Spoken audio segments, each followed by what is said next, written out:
ineza yawe, urukundo rwawe, imbabazi zawe ntibirondoreka. Haleluya, haleluya, haleluya. Yesu Kristo nashimwe. Ndabashuhuje bene data mu izina rya Yesu Kristo. Iki gitondo duhereje Imana yacu icyubahiro. Imana ishimwe, izinze ijoro izinguye amanywa. Imana ihabwa icyubahiro. Imana yatubambiye amahema. Imana igize neza iravuga ngo byuka, ubeho, ubayeho, ubyuke uhumeka, ubyuke uri muzima. Imana ishimwe. Nubwo waba wumva hari aho ubabara, ariko Imana iracyari mu ruhande rwacu, humura. Kandi nawe uri wuzuye amashimwe. Ndagira ngo uhereze Imana icyubahiro, ujye uzirikana aho yakuvanye n'aho ikugejeje. Imana ishimwe cyane. Muri iki gitondo nagusuzaga mwene data tubana muri Nibature, uba uri hano mu gihugu cyacu cy'u Rwanda, abari ku migabane itandukanye, bakristo bitorere Elayono Mountain Church mu Rwanda, inshuti zanjye. Imana ishimwe. Tubanje Imana hose muri byose. Tubanje Imana mu kazi tugiye kujyamo mu kanya. Tubanje Imana, tubanje Imana, tubanje Imana mu byacu no ku bacu. Tubanje Imana ku babisha bacu. Imana ihagarare hagati yawe n'ababisha bawe, nirangiza ikuburanire ikurengere. Tubanje Imana rero igamburuza imigambi y'incakura n'incabirane. Imana ishimwe cyane. Nakubwiraga ngo banza Imana, ubanze uyihereze icyubahiro, nurangiza uyibwire ngo Mana, na biriya nzi yuko uzabikora. Imana ishimwe. Rero ujye ugira ikintu cyitwa kuzirikana aho Imana yagukuye n'aho ikugejeje. Ntukabyibagirwe n'umunsi n'umwe. Ntukarye ngo uhajye wibagirwa amaboko y'Imana yagukuye muri cya kibazo. Ntukarye ngo uhajye wiryamire, nubyuka wigendere, wibagirwe aho Imana yagutetururiye cya gihe bikomeye. Imana nishimwe. Njya nkubwira ngo ujye ubyuka ushima Imana, ujye ubyuka uhereza Imana icyubahiro. Imana ibanezeze. Muri kumwe na Bishop Leonira. Ndagira ngo tuganire ijambo ry'Imana. Turacyari muri temo yacu igira iti gira imirimo inezeza Imana. Imana ishimwe. Niba tuvuze ngo gira imirimo inezeza Imana, ni uko tuzi neza ko hari n'imirimo umuntu akora bigatera Imana umubabaro, bigatuma Imana itakwishimira. Hari imirimo rwose Uwiteka yanga urunuka, bibera Imana yacu ikizira. Iyo ikubonye ikubonaho ibizira, ibona nawe warahindutse ikizira. Umuntu wese wishimira gukora ibibi aba yahindutse ikizira.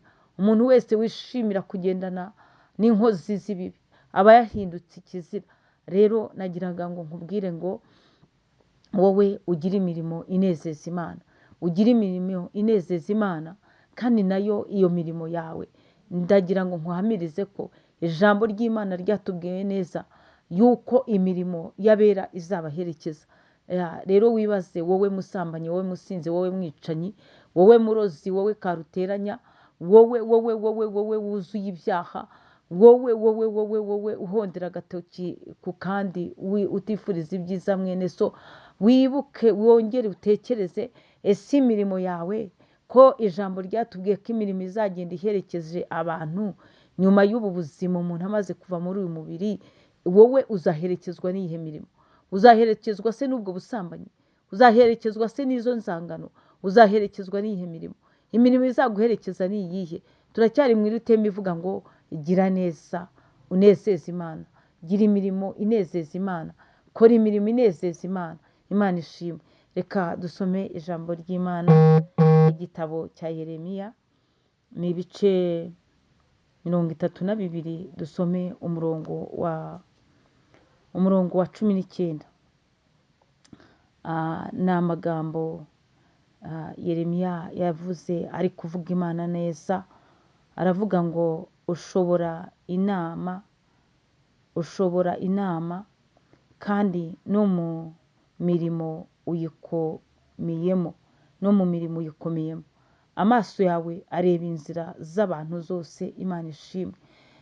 Ijambo ry'Imana rirakubwiye ngo amaso y'Uwiteka, amaso y'Imana yakuremye, amaso y'Imana ifite ubushobozi n'ububasha, amaso y'Imana yaremye ijuru n'isi, amaso y'Imana yaremye ibifite ubugingo n'ibihumeka umwuka w'abariho nk'uko uri guhumeka, ngo amaso y'Imana, Uwiteka Imana ahabwa icyubahiro, ngo amaso yawe areba inzira z'abantu zose. Wumve ko ibyo ukora byose, ibyo ugendamo byose, amaso y'Uwiteka byose arabireba. Imana ntigira ikihishwa, nta gihishwa. Wowe wibwira ko uri uwahatari, uri uwa cyane, nyamara ibyo ukora byose Imana irabireba. Ngo amaso y'Uwiteka areba inzira z'abantu zose, agaha umuntu wese ibihwanye n'imigenzereze ye n'ibihwanye n'imbuto z'imirimo ye. Imana idutabare kandi Imana itugirire neza. Ngo Uwiteka hari ikintu ajyaho, ngo Uwiteka hari ikintu ajya gukorera, hari icyo ajya akora. Ngo Uwiteka agaha umuntu wese ibihwanye n'imigenzereze ye. Ariko ibaze Imana iguhaye ibihwanye n'ibyo ukora, iguhaye ibihwanye n'ubugugu bwawe, iguhaye ibihwanye no kutagirira neza abantu, iguhaye ibihwanye n'urwango rwawe. Imana iguhaye ibihwanye n'uko wishima hejuru y'umunyamubabaro, nawe bakakwishima hejuru. Ibaze Imana iguhaye ibihwanye n'ubusambanyi bwawe. Yesu we, Imana iguhaye ibihwanye n'ibyo bintu bibi ukora. Imana idutabare, Imana iturengere muri iki gitondo. Imana, usaba Imana imbabazi, kuko Imana iguhaye ibihwanye n'ibyo ukora. Yewe byaba ari ikibazo, ni igitangaza gikomeye cyane. Nawe ubwawe wakumva ubabaye, urumva. Ariko ngo Imana ntinegurizwa izuru, Imana ntinegurizwa izuru. Ngo amaso y'Uwiteka areba inzira z'abantu zose, agaha umuntu wese ibihwanye n'imigenzereze ye. Nagira ngo nkubwire, nubwo ubona ukora ibyaha ukinezeza, ukabona burije burakeye, ukagirira nabi abantu, ukabona burije burakeye, ukabona urakubitira umuntu ku agatoki ku kandi muri ako kazi, ukamushya, ukagenda ukamubeshyera, ukamuhondanya imitwe n'abandi bantu, ukabona burije burakeye. Ariko ijambo riravuze ngo iki?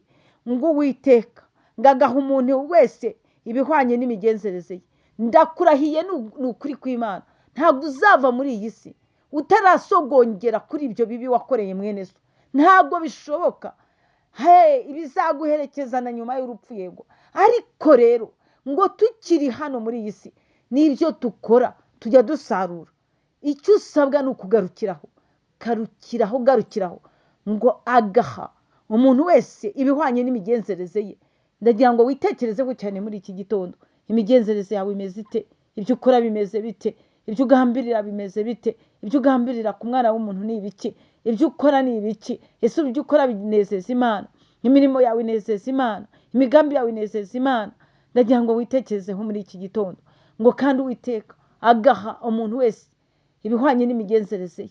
Ibaze umunsi uzasogongera ku mbuto z'ibyo wakoze, uyu munsi uzasogongera ku mbuto z'ububeshyi bwawe, uyu munsi uzasogongera ku mbuto z'urwango rwawe, umunsi uzasogongera ku mbuto z'ubwicanyi, umunsi uzicara ayiwe ukongera ukishyura iby'ibyaha wakoze.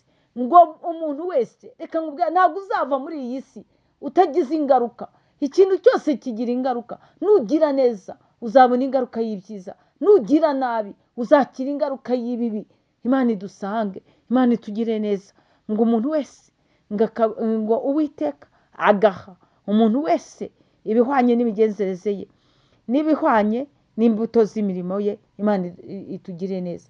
Ariko reka nkubaze, iyo wikontroye, iyo wishyize ku munzani, ubona imbuto z'imirimo ukora, ubona ziryoshye, wazigutamika, wazikugaburira ku manywa na nijoro. Ayo magambo yawe wayahindura akayagutereka ku mutwe, uko uvuga abandi nawe bakaba ariko bakuvuga. reka nkubwire uko wanga mwene so nawe abantu bakaba ariko bakwanga maze ukarya imbuto z'imirimo yawe urumva zaba ziryohereye cyangwa zaba zishaririye nimba zishaririye se kuki wowe uzigaburira abandi uyu munsi turacyavuga ku ijambo rivuga ngo gira imirimo inezeza Imana ndagira ngo nkubwire ngo niba ushaka yuko abantu bakugirira neza nawe banza ubagirire neza niba ushaka kugirirwa neza n'abantu nawe ujye ugira abugirira neza ngo gira imirimo inezeza Imana jya ukora ibigendanye n'ikintu mbese cyakora ku mutima w'Imana gira neza gira imirimo inezeza Imana Imana ibaha umugisha shalom shalom ndavuze ngo ugire imirimo inezeza Imana ibanezeze ibishimiro shalom ineza yawe ku mwana